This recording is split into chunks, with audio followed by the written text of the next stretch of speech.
Every Halloween, our small town would transform into a vivid tapestry of autumn colors. Streets would be lined with orange and black decorations, the smell of pumpkin spice wafting through the air, and kids excitedly planning their trick-or-treat routes. But one house always stood out among the festive decorations: the old, decrepit mansion across the street from my home. For as long as I could remember, the mansion had remained empty. Its once grand architecture had succumbed to neglect, with crumbling stonework, broken windows, and an overgrown lawn that seemed to stretch endlessly. It was the kind of place that gave you chills, especially at night when the wind howled through the trees. The neighborhood kids whispered rumors about it being haunted, but I always dismissed them as childish stories. Despite its ominous presence, the house drew my curiosity. I spent countless afternoons staring at it from my bedroom window, imagining what secrets lay within its walls. My friends, however,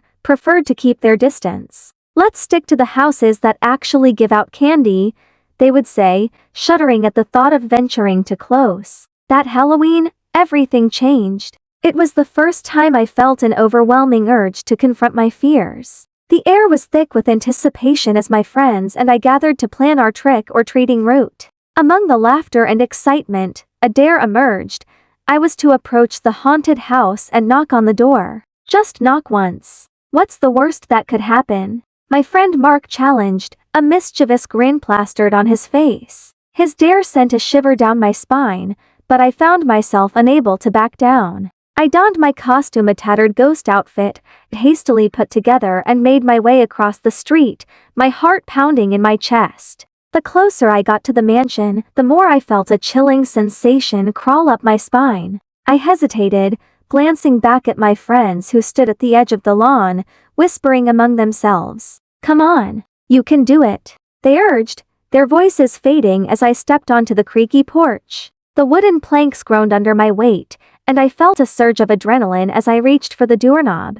It was cold and stiff, but I twisted it and knocked 3 times. Silence enveloped me. I stood there, my breath quickening as I waited for a response. Just as I turned to leave, I heard a faint creaking sound behind me. I spun around, and to my surprise, the door slowly swung open, revealing a dark, dimly lit hallway. The interior of the mansion was shrouded in shadows, the air thick with dust. The scent of decay filled my nostrils, and I squinted, trying to make out shapes in the darkness. Suddenly, a raspy voice called out, "Come in, dear." My instincts screamed at me to run, but a strange compulsion pulled me inside. I stepped over the threshold, and the door slammed shut behind me, plunging me into darkness. A chill ran through me as I turned back to the door, realizing I was trapped. "Hello?" I called out, my voice trembling. "Is anyone there?" My words echoed ominously, swallowed by the oppressive silence. As I stood there, uncertainty clawing at my mind, I heard shuffling from a room at the end of the hallway. Against my better judgment, I felt drawn toward the sound. I moved cautiously, each step echoing in the hollow space. When I reached the room, the door was slightly ajar. My heart raced as I pushed it open, revealing a dimly lit parlor filled with cobwebs and dusty furniture. The air was stagnant, thick with a sense of foreboding. In the center of the room stood an old woman, her wild hair framing a face that looked like it had been carved from the shadows. She wore a tattered dress that seemed to blend into the darkness around her, and her crooked smile sent chills down my spine. "Welcome. I've been waiting for you," she said, her voice low and gravelly. "Who are you?" I managed to ask, trying to maintain my composure. "Oh, just a friend," she replied, stepping closer.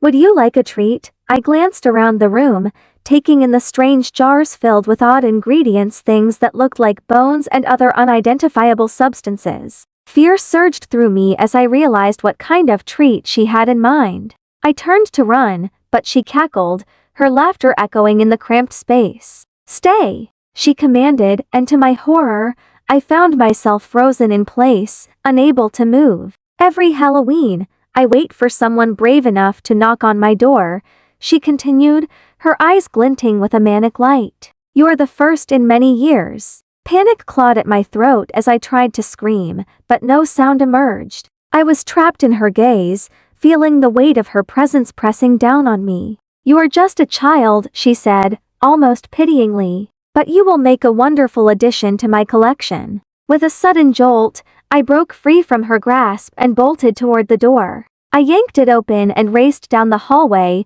my heart pounding in my chest. As I neared the entrance, I felt the air shift, as if the house itself was trying to keep me inside. But I was determined to escape. I burst through the front door, stumbling onto the porch and collapsing onto the lawn, gasping for air. I glanced back at the house, and to my shock, the door slowly creaked shut. My friends rushed over, their faces a mix of concern and disbelief. "What happened?" Mark asked, helping me to my feet. I don't know," I stammered, glancing back at the mansion. "There was an old woman, she wanted to keep me there." They exchanged worried looks, and we quickly retreated to the safety of my home. That night, I lay in bed, heart racing as I replayed the encounter in my mind. The old woman's laughter echoed in my thoughts, a haunting reminder of what I had narrowly escaped. As Halloween night wore on, I could hear the distant sounds of laughter and trick-or-treating, but I felt no joy. I kept glancing out my window, half expecting to see the old woman watching me from the shadows. The following years passed, and Halloween came and went, but the memory of that night lingered. I made sure to warn the neighborhood kids, "Stay away from the house across the street. It's not safe." But as I looked out my window this year, I saw a group of children daring each other to knock on the door. "Don't!" I shouted, my heart racing, but my voice was drowned out by their laughter. I watched in horror as they approached the house, one brave child stepping forward to knock. The door creaked open, just as it had for me all those years ago. My heart sank as I realized I couldn't just stand by. I rushed out, but it was too late. The old woman's raspy voice echoed through the night, and the door slammed shut behind them. As I stood there, helpless, I could feel a darkness creeping over me, an overwhelming sense of dread. I knew that come tomorrow, those children would vanish, becoming yet another part of the house's collection. And I would be left with the knowledge that I couldn't save them, bound by the same curse that had held me captive that fateful Halloween night. The old woman had been waiting for a long time, and she wouldn't stop until she had what she desired. As the night deepened, the sounds of laughter faded, replaced by an unsettling silence that enveloped the neighborhood. My heart raced as I recalled the countless warnings I'd given, the fear that had haunted me for years. I had tried to protect them, but now it felt like a cruel joke. The air grew heavy with anticipation as I paced in my room, glancing out the window every few minutes. I could see the flickering lights from the houses down the street, families gathering for Halloween festivities, while the mansion across the street loomed ominously in the shadows. Then, out of the corner of my eye, I spotted movement, a figure near the front porch of the old house. My breath hitched as I focused on the silhouette. It was the old woman, standing there, her wild hair swirling in the wind, eyes glowing with a sinister light. She was watching, waiting for her next victim. Why didn't I do more? I muttered to myself, frustration bubbling within. I had felt brave that night years ago, but it had only led me to a fate worse than I could have imagined. Suddenly, I heard a soft tapping at my window. My heart raced as I turned, half expecting to see one of my friends playing a prank. Instead, I found a small girl, no older than 7, dressed as a fairy. Her big, innocent eyes were wide with wonder, but the flickering streetlight cast eerie shadows on her face. "Can I come in?" she asked, her voice sweet but unsettling. I got lost while trick-or-treating. My instinct was to invite her in, to keep her safe, but I remembered the old woman's words. "You can't stay here," I yelled, rushing to the window. "Get away from the house. It's not safe." The girl's expression shifted from confusion to fear. "But I just want to go home," she pleaded, her voice trembling. I looked back at the old mansion, and my heart sank further. I realized she was drawn to it, just as I had been years ago. "You can't go there," I shouted, but it was too late. The front door creaked open again, and the old woman stepped out, a predatory smile on her face. "Why? Hello there, sweet child," she crooned, her voice a sickening lullaby.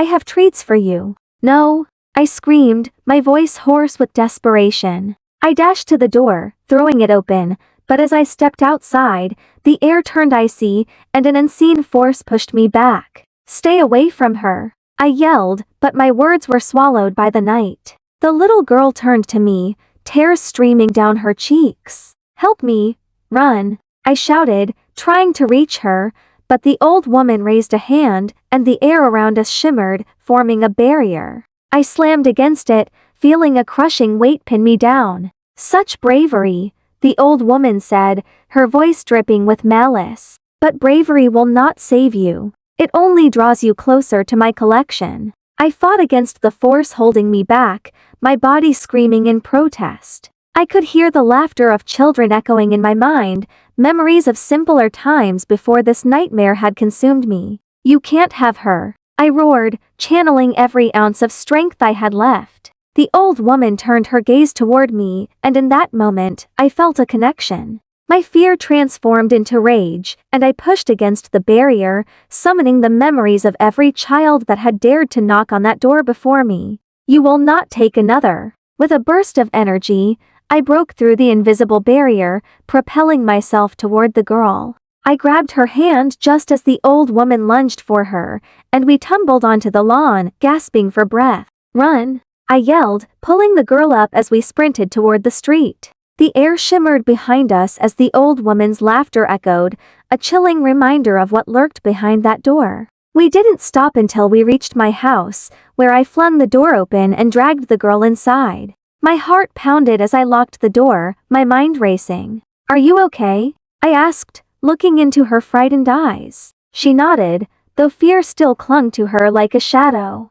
"I thought she was nice," the girl whispered, her voice trembling. "She's not," I said, shaking my head. "That house, it's a trap.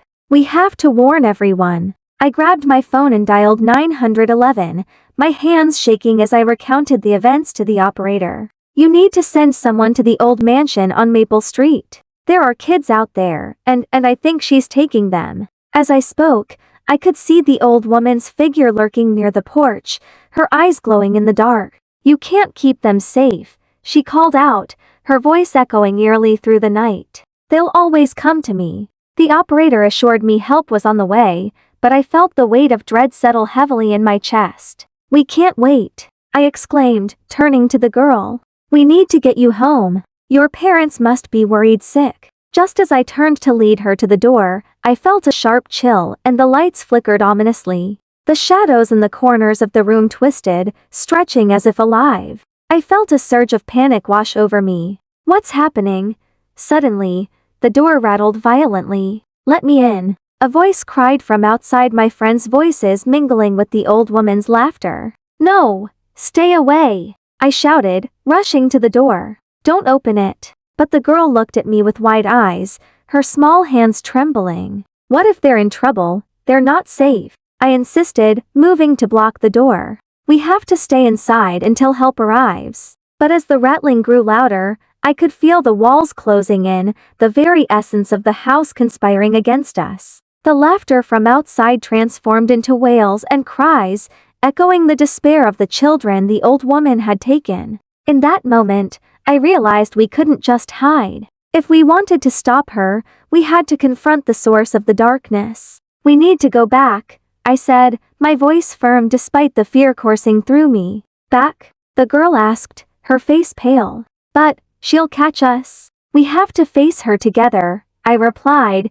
determination igniting a spark of courage within me. "If we don't, she'll keep taking more kids. We can't let that happen." As the rattling continued, I grabbed the girl's hand, leading her to the back door. "We're going around," I declared, knowing that the front door was a direct path to the old woman. We slipped through the back entrance, the cold night air hitting us like a wave. The moon hung low in the sky, casting eerie shadows as we made our way toward the mansion. With every step, the memories of my own encounter flooded back, how she had toyed with my fear, how her presence had paralyzed me. But this time, I wasn't alone. As we approached the mansion, I could see the front door slightly ajar, the old woman's silhouette lurking just beyond it. The laughter of children filled the air, twisting into an unsettling melody that echoed through the night. "Are you ready?" I whispered to the girl who nodded, fear replaced by a flicker of determination. Together, we stepped onto the porch, the wooden boards creaking beneath our weight. I took a deep breath and knocked on the door, 3 sharp raps that echoed ominously in the night. The door swung open, revealing the dark hallway. The old woman stood at the threshold, her crooked smile widening as she recognized us. Back for more, are we? Let them go, I demanded, stepping forward with the girl beside me. You don't need them. They're not your toys. The old woman's laughter rang out, cold and mocking. Toys? Oh, dear, they are so much more than that. They are my collection. I felt a surge of anger. You're a monster. Is that what you think? She replied, tilting her head as if genuinely curious. You see, this house, it thrives on fear. The more frightened they are, the stronger I become. I glanced at the girl, and we exchanged a resolute look. We're not afraid of you, I shouted, my voice ringing clear. The old woman's expression shifted, a flicker of annoyance crossing her face. Very well, let's see how long you can maintain that facade. With a swift motion, she raised her hands, and the air around us thickened. Shadows danced along the walls, forming grotesque shapes that clawed at the edges of my mind. I felt the weight of fear begin to creep in, but I pushed it back, focusing on the girl beside me. Stay close, I whispered, gripping her hand tightly. We can do this. Together, we stepped into the darkness, determined to confront the old woman and the nightmares she had unleashed. Every Halloween, I wait for someone brave enough to knock on my door, she said, her voice dripping with malice. And every year, I feast on their fear. But you, she pointed a bony finger at us, you have no idea what you're up against. With that, the shadows lunged at us, but I stood my ground. You're wrong, I shouted. You may have fed on fear before, but today, you'll face our courage. A bright light surged from within us, illuminating the hallway and pushing back against the darkness. The shadows writhed, hissing as they shrank away from the brightness. No, the old woman shrieked, her face twisting with rage. This is impossible. But we pressed on, our light growing stronger with every step. The old woman stumbled back, her expression morphing from anger to fear as she realized her grip on the house was slipping. Leave this place, I shouted, and with a final burst of energy, we surged forward, driving the light into the very heart of the mansion. The shadows screeched and dissolved into wisps of darkness, and with a final, desperate cry, the old woman vanished, her laughter echoing faintly before it was silenced. The house trembled as the oppressive weight lifted, and a serene stillness enveloped us. We stood there,